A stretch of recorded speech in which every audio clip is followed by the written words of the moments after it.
Everyone, अस्सलाम वालेकुम। क्या हाल है आप सबके? मैं उम्मीद करती हूँ आप सब ठीक होंगे, खुश होंगे और बहुत बहुत मज़े में होंगे। वेलकम बैक टू उस्मा की दुनिया, welcome back to my new vlog. दिन का आगाज़ हो गया है, हो रहा है नाश्ते का टाइम। और आज ब्रेकफास्ट में हमने मंगाए थे छोले कुलचे, जो मेरे और मेरे बच्चों की बहुत बहुत ही ज़्यादा फेवरेट है। मेरे हस्बैंड के फेवरेट नहीं बोलेंगे, खाते हैं वो भी, बट उनके फेवरेट नहीं। ऑब्वियस ही बात है, वो हमेशा से यहीं रहे हैं तो उनको इसकी वैल्यू नहीं पता, हमसे पूछो। क्योंकि हमने यहाँ मैंने ये डिश ना शादी के बाद ही ट्राई की। शादी के बाद ही मैंने पहली दफ़ा, हालांकि हम आते जाते थे पहले भी दिल्ली, पर कभी हमने खाया नहीं। मुझे याद ही नहीं पड़ता हमने पहले कभी खाया हो। ये मैंने शादी के बाद ही आकर खाया। और शादी के बाद ही पता है मैंने कैसे खाया।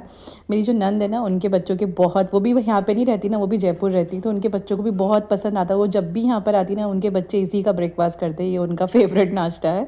तो बिल्कुल हमारी तरह, जिस तरह हमने कभी नहीं खाए थे तो हमारा फेवरेट बन गया, तो एग्जैक्टली इसी तरह से उनका फेवरेट था ये। तो फिर वो जब वो उन्होंने मंगाया तो तब मैंने ये ट्राई किया और सीरियसली मुझे भी बहुत पसंद आया। तो तब से ये मेरा फेवरेट बन गया। और फिर मेरे बच्चों की, मतलब मेरे बच्चे हुए तो मेरे बच्चों का भी यही फेवरेट बन गया। तो इस तरीके से हम तीनों का फेवरेट है और वाकई में बहुत टेस्टी भी लगता है। तो अगर आप लोग दिल्ली से हो तो आप लोगों को तो पता ही होगा, पर अगर आप दिल्ली कभी आए तो आप लोग ये डिश ज़रूर ट्राई करना। सुबह नाश्ते के टाइम पर ही मिलती है, मतलब आई गेस 1 बजे तक ही मिलता है, उसके बाद में नहीं मिलता। तो आप लोग ये ट्राई करना ज़रूर। तो बस इसी का आज हमारा ब्रेकफास्ट हो रहा था। और फिर मैंने सोचा ना, आज मैं आप लोगों के साथ में एक रेसिपी शेयर करने वाली हूँ। और क्योंकि ना मैंने अब तक ना बहुत टाइम हो गया, कई महीने हो गए मेरे ख्याल से, मैंने आप लोगों के साथ में ना कोई रेसिपी शेयर नहीं करी। बहुत टाइम हो गया, तो मैंने सोचा था चलो अब की बार मैं आपसे एक रेसिपी शेयर करती हूँ अब की बार इस व्लॉग में। और क्या ना, यहाँ आने के बाद तो मैंने कुछ भी शेयर नहीं किया। तो दिल्ली आने के बाद में ये मेरी पहली रेसिपी है जो मैं आप लोगों के साथ में शेयर कर रही हूँ। और आज मैं बनाने लगी हूँ चिकन बर्गर। यहाँ पर आने के बाद में बच्चों का बड़ा मन किया, बहुत दिनों से बोल रहे थे कि ना चिकन बर्गर खाने हैं, चिकन बर्गर खाने हैं। तो अब जब से KFC वगैरह का बाइकआउट हुआ है तो तब से सब चीज़ें बंद होकर रह गई है वहाँ। अच्छा, हमारे यहाँ पर उधर बॉम्बे साइड में थोड़ा सा अल्बेक वगैरह पास में था, तो वहाँ से खा लिया करते थे। बट यहाँ मेरे एरिया में आसपास अल्बेक है नहीं, काफ़ी दूर है, तो वहाँ से मंगाना पड़ता है। और मतलब वहाँ से वो डिलीवरी नहीं देता, जाके खुद लाना पड़ता है। तो इसलिए काफ़ी दूर हो जाता है। तो फिर मैंने कहा चलो ठीक है, घर में बनाते हैं। तो यहाँ पर मैं बनाने लगी हूँ चिकन बर्गर। तो यहाँ पर चिकन बर्गर बनाने के लिए मैंने हाफ़ के जी के करीब ना बोनलेस चिकन के पीसेस लिए हैं, जो ब्रेस्ट पीस होते हैं ना वो। और उसके साथ ही ना मैंने यहाँ पे 1.5 टेबल स्पून के करीब जिंजर गार्लिक का पेस्ट लिया है। अगर आप पेस्ट की जगह गार्लिक और जिंजर पाउडर भी डाल सकते हैं तो उससे ज़्यादा अच्छा टेस्ट आएगा। बट मेरे पास में अवेलेबल नहीं था, तो मैंने ऑब्वियस ही बात है, मैंने पेस्ट का इस्तेमाल किया है। तो यहाँ पर मैंने फिर नमक लिया है टेस्ट के अकॉर्डिंग। 1 टेबल स्पून भर के मैंने रेड चिली पाउडर लिया है। 1 टेबल स्पून ही मैंने इसमें सोया सॉस लिया है। 1 टेबल स्पून ही मैंने इसमें रेड चिली सॉस लिया है। और यहाँ पर मैंने इसके अंदर ना थोड़ा सा चिकन टिक्का मसाला भी ऐड किया है। मतलब ये इतना मेरी अपनी ओन रेसिपी है, मतलब इससे भी अच्छा बनता है। बट अगर आपको एकदम वो ऑथेंटिक वाला टेस्ट चाहिए ना, तो उसमें कुछ भी नहीं होता। उसमें सिर्फ खाली रेड चिली पाउडर होता है या पेपरिका पाउडर होता है, नमक होता है और कोई भी एक चिकन मसाला होता है, गार्लिक पाउडर होता है, और बस वो अप्लाई किया हुआ होता है। नॉर्मली तो क्या होता है ना, वो ब्रेड क्रम्स के साथ में सारे मसाले अप्लाई मिक्स करे हुए होते हैं। और फिर उसके अंदर ना चिकन को अच्छे से कोट करके फिर उसको पानी के अंदर डिप किया जाता है, फिर दोबारा से वो मसाले में डिप किया जाता है, फिर उसके बाद में वो फ्राई किया जाता है। जो ऑथेंटिक वाली है ये एग्जैक्टली ऐसे ही बनता है। ये मैंने देखी हुई एक्चुअली रेसिपी, इसलिए मैं आप लोगों को बता रही हूँ। बट ना, लेकिन मैं इस तरीके से बनाती हूँ। और ये ना, जो मैंने अभी मसाला ऐड किया ना, इसमें चिकन टिक्का मसाला है। तो अगर आपके पास में अवेलेबल हो तो आप डालें, या चिकन मसाला डाल दें या चिकन तंदूरी मसाला डाल दें। तो मतलब मैं तो इस तरीके से बनाती हूँ, अच्छा लगता है, इसका भी बहुत अच्छा टेस्ट आता है। बट कभी कभी ऐसा होता है ना, मतलब या कुछ लोगों को ऐसा होता है कि उनको एग्जैक्टली वो ऑथेंटिक रेसिपी चाहिए जो वो मिलती है KFC वगैरह में। तो अगर वो आपको बनानी है तो उसका भी सेम मेथड है। बस आप लोगों को क्या करना है, गार्लिक पाउडर और ginger powder, red chilli powder को ब्रेड क्रम्स के साथ में, नमक के साथ में उसको अच्छे से कोट कर ले चिकन को। फिर उसको एक दफ़ा नॉर्मल ठंडे पानी में डिप करें चिकन को। फिर वापस से आप वो उस मिक्सचर के अंदर चिकन को डिप करें और फ्राई कर दें। बस ये बहुत ईजी सी रेसिपी है। लोग तो इंडियंस लोगों को एक्स्ट्रा स्पाइसी, एक्स्ट्रा मसाले खाने की आदत होती है। तो इसलिए ना मैं वैसे मैंने 1-2 दफ़ा बनाया है, अच्छा लगता है वो भी, ऐसा नहीं कि वो अच्छा नहीं लगता। बट लेकिन मेरे घर में ये वाला ज़्यादा अच्छा लगता है, तो इसलिए मैं ऐसा बनाती हूँ। ये भी बहुत टेस्टी लगेगा, आप लोग ज़रूर ट्राई करना इसको। और बहुत ईजी सा बेसिक से मसाले, आजकल हर किसी घर में ना ये सारी चीज़ें मौजूद होती है। बट लेकिन हाँ, अगर वो मेरे पास में गार्लिक पाउडर, जिंजर पाउडर होता है तो ज़्यादा बेटर होता है और थोड़ा सा अच्छा सा टेस्ट आता। तो खैर मैंने चिकन मैरिनेट करके रख दिया था हाफ़ एन आवर के लिए। आप 1 घंटे के करीब भी लगा के रख सकते हैं, कोई मसला नहीं। बट अगर आप साथ के साथ भी फ्राई करना चाहें तो कर सकते, तब भी कोई मसला नहीं है। तो खैर यहाँ पर जब तक मैंने मैरिनेट करके रख चुकी थी मैं चिकन को, तब तक मैंने सोचा चलो उसकी सॉस रेडी कर लेते हैं। अब जाहिर सी बात है, बर्गर बनाएंगे तो बर्गर की सॉस भी होनी चाहिए जो उसमें अंदर अप्लाई होती है। और वो जो मतलब सॉस क्या मतलब उसका डिप तैयार करना था, जो मायो डिप वगैरह जो उसमें लगी होती है, और वो उसका टेस्ट भी एग्जैक्टली ऐसे ही आना चाहिए ना जैसे बाहर से हम खाते हैं बर्गर उसमें से आता है। तो वो भी, और ज़ाहिर सी बात है मेरे पास अवेलेबल थी। हम मतलब ये मेरा कुछ बनाने का प्लान तो था नहीं, बस ऑल ऑफ अ सडन ये बनने का प्लान हो गया। मैंने वो ब्रेस्ट पीस ना निकाले हुए थे, मुझे कोफ्ते बनाने थे उसके, बट फिर जब मुझे याद आया कि बच्चे कई दिनों से वो मांग रहे थे, क्या कहते हैं, चिकन बर्गर, तो मैंने कहा चलो ठीक है चिकन बर्गर बनाया जाए। तो बस जो जो सामान मेरे पास अवेलेबल था तो मैंने बनाना स्टार्ट कर दिया। फिर मैंने सोचा चलो आप लोगों के साथ में भी शेयर करना चाहिए, क्योंकि हर किसी के पास में हमेशा ज़रूरत नहीं, हर चीज़ें मौजूद नहीं होती। तो जो हम घर की चीज़ों से बना सके मैं आप लोगों को वो बता रही हूँ। तो यहाँ पर मैंने लिया है खूब सारा मेयोनीज़, मतलब जितने आप लोगों को ज़रूरत है, जितने आप अप्लाई कर, मतलब आपके पास जितने बर्गर आपको बनाना है उस हिसाब से आप क्वांटिटी मतलब कम ज़्यादा कर ले। मैं तो यहाँ पर खैर 6-7 बर्गर बनाने वाली हूँ, तो इसलिए मेरी क्वांटिटी थोड़ी ज़्यादा है। तो यहाँ पे मैंने 4-5 टेबल की स्पून के करीब मैंने यहाँ पे मेयोनीज़ ली है। उतना ही मैंने सेम क्वांटिटी का मैंने सॉस लिया है, टमाटो केचप हो या टमाटो सॉस हो। और यहाँ पर 1 टेबल स्पून के करीब मैंने इसके अंदर रेड चिली सॉस लिया है। मैंने इसमें थोड़े से चिली फ्लेक्स ऐड किए हैं, थोड़ा सा ऑरिगेनो डाला है। और अगर आपके पास में इस पॉइंट पे ना मस्टर्ड सॉस हो ना तो वो भी ज़रूर डालें, क्योंकि उससे भी बिल्कुल एग्जैक्टली वो उनके जो मायो डिप बनी रहती है ना, मस्टर्ड सॉस से ही ज़्यादा अच्छा टेस्ट आता है जो बर्गर में होती है। तो वो होना लाजमी है, बट मेरे पास जैसा मैंने कहा कि वो यहाँ पर अवेलेबल नहीं था, तो इस वजह से मैंने नहीं डाला। अगर आपके पास पे हो या अगर आप सामान मंगाना चाहते हो, जैसे कि कई दफ़ा ऐसा होता है ना कि प्लान करके चीज़ें बनाई जाती है, तो अगर आप बना रहे हो तो आप इसमें ना 1 चम्मच के करीब मस्टर्ड सॉस भी ऐड कर दें। तो बस ये देखिए हमारी अच्छी सी सॉस तैयार हो चुकी है, जो हम बाद में इसमें अप्लाई करेंगे बर्गर बन के ऊपर अंदर से। तो बस इसी तरीके से ये आप ये सॉस रेडी कर ले घर में। आप मतलब अक्सर सबके पास में मौजूद होता है नॉर्मली, यूजुअली आजकल हर कोई ये सब चीज़ें खाता है, तो ये सारे सामान घर में अवेलेबल हो जाते हैं, मिल जाते हैं। तो अगर आप लोगों के पास में अवेलेबल है तो आप इस तरीके से ना ये बना लें। मुझे ऐसा लगता है मैं काफ़ी दिनों के बाद अब व्लॉग्स अपलोड करती हूँ ना, तो मेरी ना एडिटिंग करने की, वॉइस ओवर करने की हैबिट थोड़ी सी छूट चुकी है। मुझसे कंटिन्यूअसली ना बोले नहीं जा रहा। तो थोड़ी बहुत मिस्टेक अगर हो रही हो तो प्लीज़ मुझे माफ़ करना। तो बस खैर चलिए आगे की तरफ बढ़ते हैं। देखिए यहाँ पर ना मैंने ना 1 कप भर के मैंने मैदा लिया है और 1 कप ही मैंने यहाँ पर लिया है कॉर्नफ्लावर। दोनों इक्वल क्वांटिटी में आपको लेना है। आप जितनी भी आपकी क्वांटिटी हो, मतलब चिकन वगैरह हो, तो उस हिसाब से, मतलब मेरा हाफ़ केजी का करीब चिकन है ना, तो मैंने यहाँ पर 1-1 कप भर के, मतलब 2 कप के करीब मेरा ये पूरा मिक्सचर क्या कहूँ, मुझे बोला नहीं जा रहा।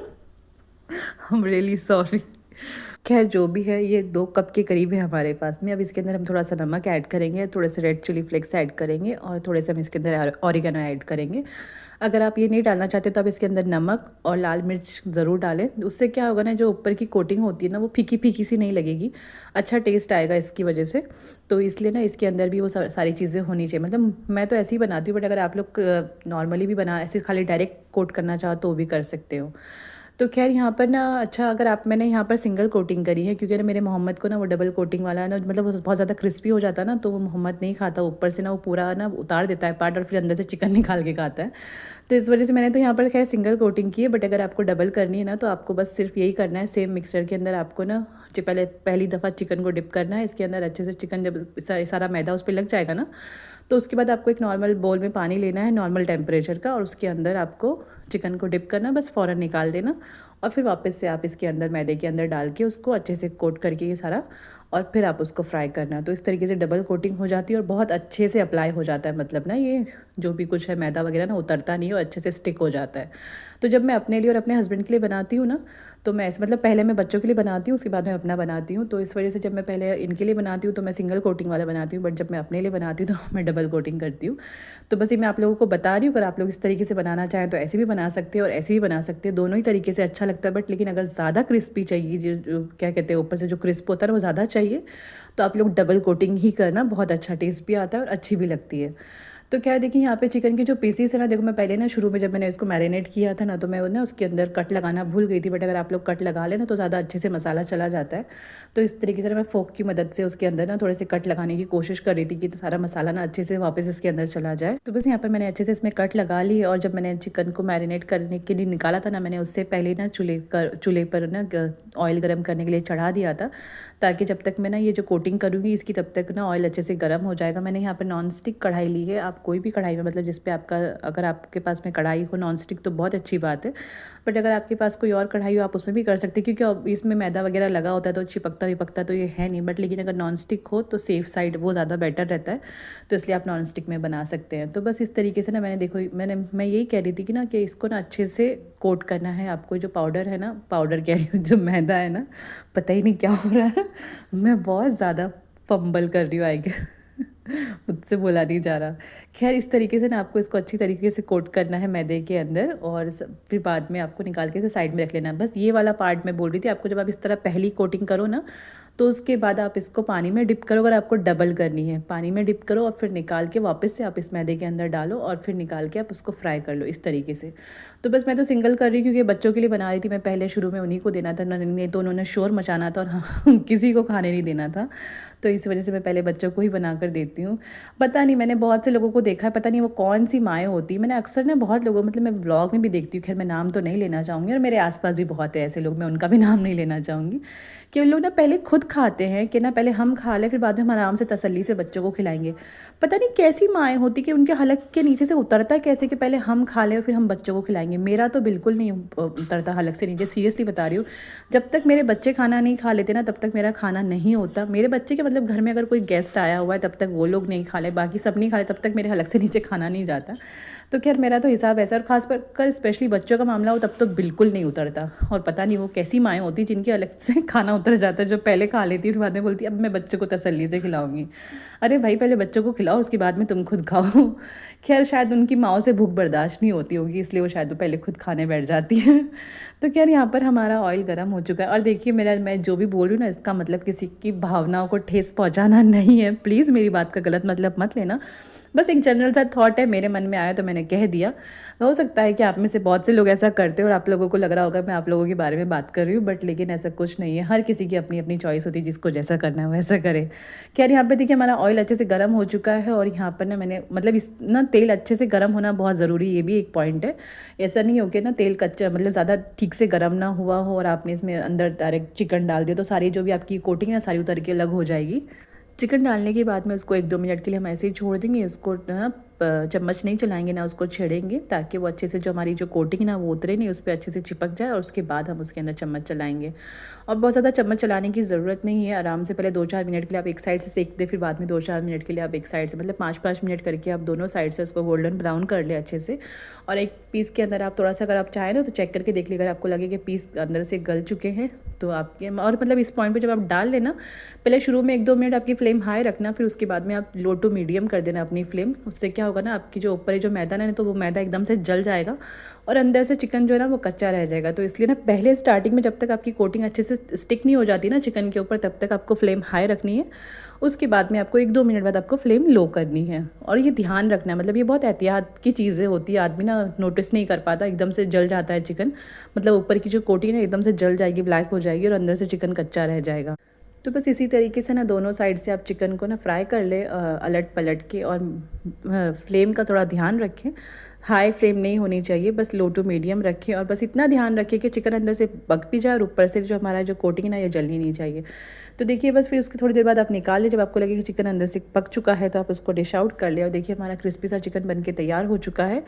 अगर आप इसको डबल कोटिंग करेंगे तो ऑब्वियस सी बात है, आपको थोड़ा सा ऊपर का टेस्ट, ऊपर का जो लुक है आपको बिल्कुल एग्जैक्टली वो वैसे ही आएगा जैसे क्या कहते हैं बाहर वाले चिकन का आता है।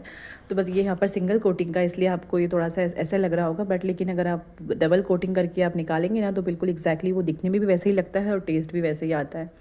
तो क्या यहाँ पर देखिए मैंने बर्गर बन में अंदर वो सॉस लगा दी थी। मैंने जो ऊपर वाला जो पार्ट है ना इसका, बर्गर का ऊपर वाला जो हिस्सा है उसके ऊपर मैंने रख दिया अनियन, एक स्लाइस कट करा हुआ, और नीचे वाले पार्ट पर ना मैंने 2 खीरे लगा दिए हैं। और बस यहाँ पर ना मैं 2 पीसीस के करीब चिकन रख कर इसको बंद कर देंगे, और हमारा बर्गर बन के तैयार, चिकन बर्गर बन के तैयार हो चुका है। और बहुत ही टेस्टी, बहुत मज़े का बना था। सीरियसली आप लोग इस रेसिपी को ट्राई करना, बहुत आसान भी है और बहुत मज़ेदार भी है। तो इस तरीके से, और मेरे पीसेस थोड़े बड़े बड़े थे ना तो इसलिए मैंने 2 पीसेस लगाए, बाकी आपके ऊपर है, आप जितने पीसेस लगाना चाहे आप लगा सकते हैं, कोई मसला नहीं है, जितना आपको खाना है। You are your own boss, जैसे आपको अच्छा लगे आप अपने हिसाब से बनाएं और खाएं और मुझे दुआएं देते जाएं।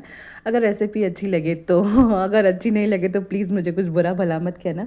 दुआ करना बस मैं अच्छे से सीख जाऊँ और मैं दोबारा से कोई अच्छी रेसिपी आप लोगों के लिए लेकर आऊँ। तो बस इस तरीके से हमारे बर्गर बन के रेडी हो चुके हैं, जो बहुत मज़ेदार थे। और ख़ासकर बहुत ज़्यादा खुशी तब मिलती है जब बच्चों की पसंद की आप कोई चीज़ उनको बना कर दे दो ना, और बच्चों को वो पसंद आ जाए तो ना सच्ची में दिल खुश हो जाता है। तो बस इसी तरीके से ना मैंने बनाया, और जब मेरे बच्चों को पसंद आया तो मुझे बहुत अच्छा लगा, क्योंकि हर माँ की ज़्यादातर ख्वाहिश यही होती है कि जो बच्चा उसका मांगे वो उसको बना कर दे सके या वो उसको ला कर दे सके। तो बिल्कुल उसी तरीके से मेरा भी वही हाल था, मुझे बना कर देकर बहुत अच्छा भी लगा और बच्चों को बहुत ज़्यादा पसंद भी आया, तो इसलिए मुझे बहुत अच्छा लगा। तो खैर यही थी आज की रेसिपी जो मैं आप लोगों के साथ में शेयर करी है, जो कि बहुत दिनों बाद, बहुत महीनों बाद मैंने आप लोगों के साथ में कोई रेसिपी शेयर की है।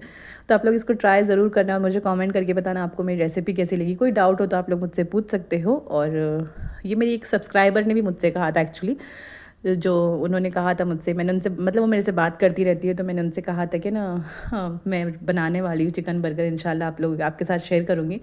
तो उन्होंने कहा था जल्दी बना कर देना, तो ये बस ही मैं उन्हीं की वजह से जल्दी अपलोड कर रही हूँ, वरना अभी पता नहीं और कितने टाइम लेट होना था इस रेसिपी को। तो खैर ये मैं उनके लिए भेज रही हूँ, मैंने यहाँ पर नाम नहीं ले सकती उनका, तो बस इसलिए मैं आप लोगों को बता रही हूँ। तो खैर वो समझ जाएंगी वीडियो देख करके मैंने ये उन्हीं के लिए बनाई है। तो खैर चलिए आपसे मिलूंगी फिर, दुआ में याद रखें। मुझे वीडियो अच्छी लगी तो लाइक और शेयर ज़रूर करना और चैनल पर बने रहें। इंशाल्लाह मिलेंगे फिर, तब तक के लिए अल्लाह हाफिज़। मुझे अपनी दुआओं में याद रखें।